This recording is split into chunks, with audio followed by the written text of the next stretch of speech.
kostiumus, tipo darom Britvorė. Britvorė. Aš jau mačiau virstą čia.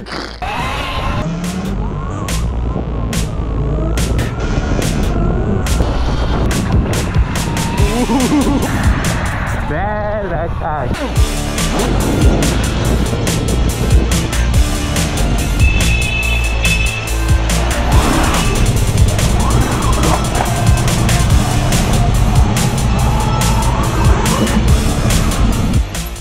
Tai ką tu čia tokį greitį? Čia yra mygtukai. Reikia nuspausti raudoną, tada raudonas užsidega, tai iš tipo pasiruošęs. Bet tada reikia spausti dar apatinį, kad įsijungtų bėgis. Dabar antras bėgis įsijungia. Ką reikia įsijungti ar koją? Ranka. Nėra koja čia. Eik tu savo. Ir stabdžių pedalą pavogė kažkas. Nėra stabdžių pedalų. Nu pralėkit. Kur važiuojam? Davai į kalniuką, visi trys. Gal jau įvažiuoju.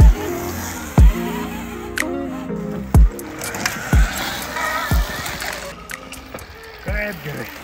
Paeina savo kaip. Žiūrėk, sustoja, nieko nereikia daryti. Reikia 2 ar 3 klausimus, kokius uždavinėja pagrindinių žmonės, kiek traukia ir kiek kainuoja. Kiek laiko aš galėsiu važiuoti, dar reikia paklausti. 2 valandas. Trosą vieną. Aš važiavau su juo turbūt kokias 4 valandas. Dusinau jį ten į visokius aukštyn žemyn. Pas mane buvo 56% likę batareikos ir tik 30 km. Pačiam biškai jau jautėsi. Tai dar jeigu tiek pat, tai būtų fantastika. Pats tas. Nu ką, važiuoju toliau. Paspaudžiam, mirksi violetinė, paspaudžiam žalę. Ai, čia irgi mygtukai, supratau.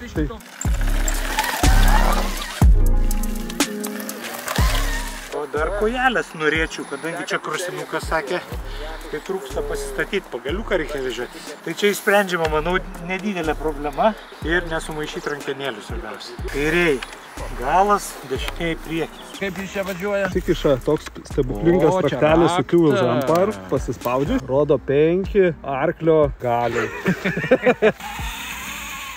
Šitas biški silpnesnis. Šitas tai čia tikras motociklas. Pamirštam dvitakčius, pamirštam Husqvarnas, Yamahas, viską pamirštam. Bent imitacinio reikia, čia kad būtų stabdis. Galima padaryti, galima dvigubinti, gali būti priekis su stabdžiu ir koja su stabdžiu. Tai tiem, kas nežino, čia yra Suron Light B, populiariausias elektrinis motociklas pasaulyje. Tai yra smarkiai modifikuotas, tai yra su 7,2 V baterija, su kontroleriu. Pok šakės, 21 motokrosinis ratas, gale 18, daug dantų žvaigždė, daug tuningo iš Lietuvos, visos detalės aliuminės, netgi rėma prailginimas yra gaminamas Lietuvoje. Pakojai, vairo pakelikai, gali pasidaryti pagal savo skonį, stilių ir kišenę.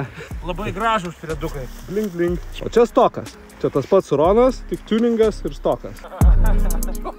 Parduodamiausias, populiariausias. Kiek matai yra parduota jau? 400 000 vienetų pasaulyje. Lietuvoje kol kas dar tik tai porą šimtų. Matyt vertas daiktas, jeigu jau tiek. O grįžta su kažkokiais klausimai žmonės. Kaip tuninguot, kaip kelt galę, kokią bateriją dėt, kokį tuningą dėt, viskas daros. Labai patikimas motoras, kontroleris, baterija, rėmas. Visa kita yra mėgėjiško lygio, tad jeigu nori jį pasidaryti tvirtą, reikia investuoti, daryti. Nu, tai važiuok, pralėksi, pasakysi. Bandom.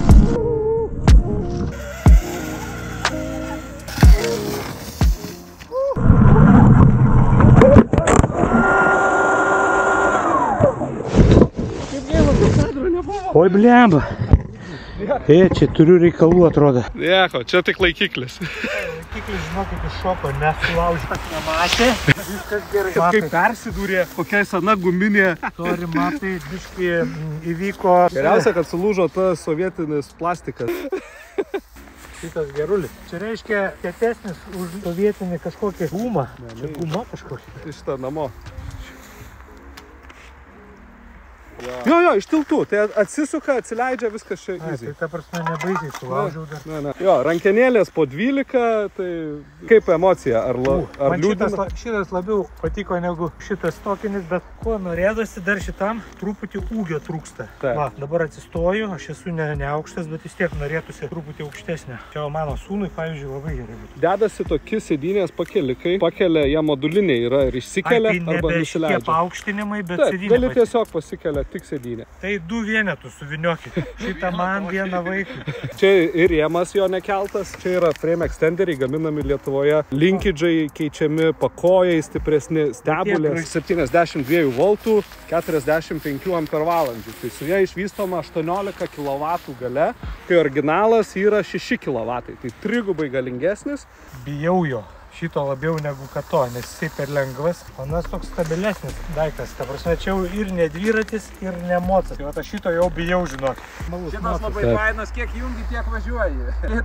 Troleibuso režimu važiuot. O jeigu reikia, tai gali atsukti į motokroso trasą akivaizdžiai. Jis iškart piestu eina ir kur tik nori ten jėgos. Daugiau negu reikia daug kartų. Jeigu kaip man, kalnų važinėtojam, tai čia pilnai užtenka pusės to galingumo, ramiai savo važiuoti ir svarbu, kad techniškai. O kaip su sankaba? Sankabos netrūksta, nėra jos, nereikia. Nu kaip, yra dalykai, kuriuos šiek tiek reikia persimokinti, bet labai minimalus. Bet labai panašu kaip su rekliuzu. Jeigu rekliuzą turi važinėjęs, tai sankabos praktiškai nenaudoja arba naudoja overridinį. Tikrai tą patį turėti ir geriau turėti, nes žymiai paprasčiau, viena rankenėlė ir mygtukai ir tada renkies, ko tau reikia. Kaip aukštis? Aukštis fantastinis. Sekmadienį bandžiausi ten per rastus ir, na, taip daugiau buvo tų rastų, lindau ten, kur nereikia gal. Man tai pasirodė jausmas, kad, na, tarkim, lyginant su Husqvarna mano, tai buvo tikrai aukštesnis jis ir, na, aš lengviau pervažiuodavau per rastus.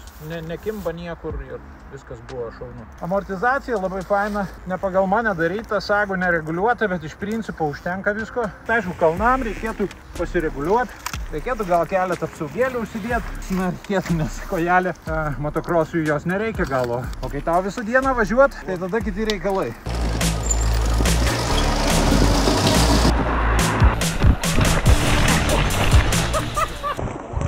Opa! Turėjom lengvą krašą. Aš taip pizduoju.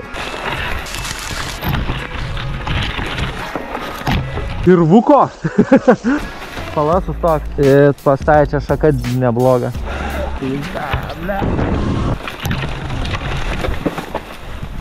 Aš tai su šaka nuvažiavau. Vyktų.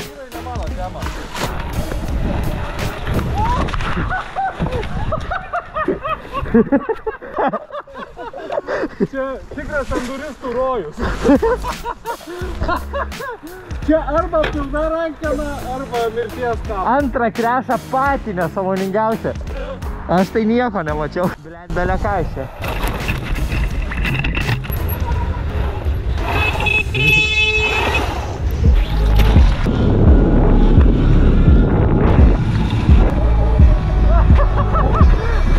O, paleidai šaką.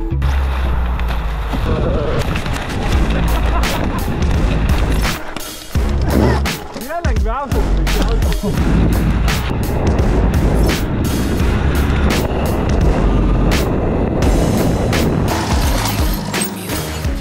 Ir ar galios trūksta? Galios. Iš kur kilo Ford Dragons? Ford Dragons. Gera idėja, sena idėja. Su 2 klubiečiais, Mariumi Šarūnu, bendraminčiais, sugalvojom, kad reikia kažko tai specifinio kalnuose, kad lietuviai turėtų renginį savo. Na ir padarėm tą renginį Ukrainoje. Metų turbūt kokius 5-6 metus gavosi geras renginys. O dabar yra stovykla, tai yra stovykla, kuri vyksta visą savaitę. 3 dienos treniruočių, tada 2 dienos varžybų, na ir aišku kvalifikacijos. Kas juose gali važiuoti? Visi, kas moka, na, gazą sukt, kas važiuoja motociklų bent kokį pusmetį. Ir yra kilpos, kaip slidinėjame, įvairių spalvų. Žalios, mėlynos, raudonos, na ir kaip kas galit. Kiek kilpų įveiksit, tiek turėsit. Važiuojat juodą? Nu taip, kartais reikia pešiom praeit.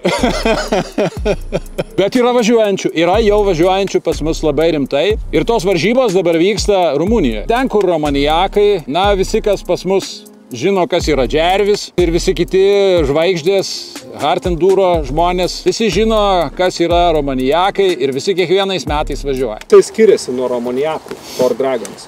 na, galima sakyti, geros treniruotės romanijakams. Tai tie žmonės, kurie nori dalyvauti romanijakose, o lietuvių dalyvauja kiekvienais metais, tai prašom, atvažiuokit ir tikrai, jeigu dalyvausit, tai bus viskas gerai. Dainiau, ateik arčiau. Dainius yra irgi mūsų žvaigždė romanijakinė. Ten mano buvo ekspromtas, galiu pasakyti, bet, kaip sakyt, kas baigėsi gerai, reiškia tai ne klaida, o pamoka. Birželio 17-21 yra data, kada vyks ir stovykla, ir tradicinės Four Dragons varžybos. Atvažiuokit į Rumuniją.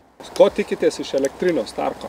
Na, kad ilgainiui pakeis visus mūsų dvitakčius, tradicinius 300-ukus, 250-ukus, o tuo labiau keturtakčius. Nes pasibandęs tą daiktą, aš supratau, kad jis tinka pilnai, su juo galbūt reikia kažkiek išmokti važiuoti specifiškai, bet iš tikrųjų viskas labai gerai. Dar toks surprizas, tiem, kurie dalyvaus Dragonsuose, galės pasibandyti visi šitą žvėriuką kalnuose, tam, kad būtų viskas aišku. Naujas formatas gimsta, birželio mėnesį tikriausiai jau labai stipriai anonsuosiu aš jį.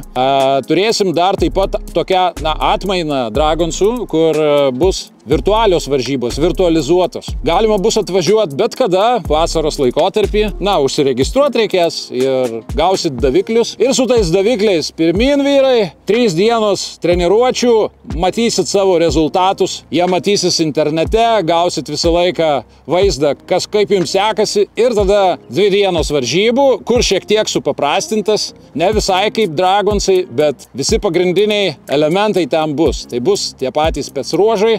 Ir ką darysim, skaičiuosim, kas geriausiai įveikia specruožus, bus specialūs tokie, matuosim ir visus etapus žiūrėsim, kaip jos pravažiavo. Tai bus viena nominacija, kur bus vertinimas pagal tai, kas greičiausiai pravažiavo. O tada dar viena nominacija – geležiniai užpakaliai. Tie, kurie daugiausiai įveikė greičio ruožų. Kilometrai, taškai ir taip toliau ir taip toliau. Ir visas šitas dalykas po to pavirs apdovanojimais rudenį. Kiekvienam dalyviui bus savo. Mūsų pagrindinė idėja buvo tokia, kad gyvenimas yra ne taškas A ir taškas B ir tokia trumpa kelionė nuo vieno taško iki kito, kur tu kankinies, atlieki kažkokias užduotis. Gyvenimas turi būti, malonumas, turi būti flow, turi būti džiaugsmas ir procesas. Geriausiai džiaugtis yra tada, kai tu turi bendraminčius. Kai tu gyveni ir procese dalyvauja bendraminčiai, jūs turit ką kartu nuveikti, jūsų gyvenimas yra realiai žaidimas. Jūs visą laiką džiaugsitės, kaifuosit nuo to. Tai vat mūsų pagrindinė idėja tų varžybų tokia yra. Žmonėm, suteik tą mintį, tą jausmą. Džiaugis pats ir suteik kitiem džiaugsmą. Taip. 58 metai, tai čia ne riba, reiškia galim važiuoti ir galima dar stipriau važiuoti ir ką tik nori. Tai nori, nenori, bet vis tiek grįšimės prie vaikystės. Taip, taip. Mano tai sekantis va. Viskas, tik tai mąstymas toks. Suaugusių vaikų žaislai. Jeigu kada ko reikės, Kaune, tiek Suron, tiek Stark Varg, Two Wheels Empire. Ačiū.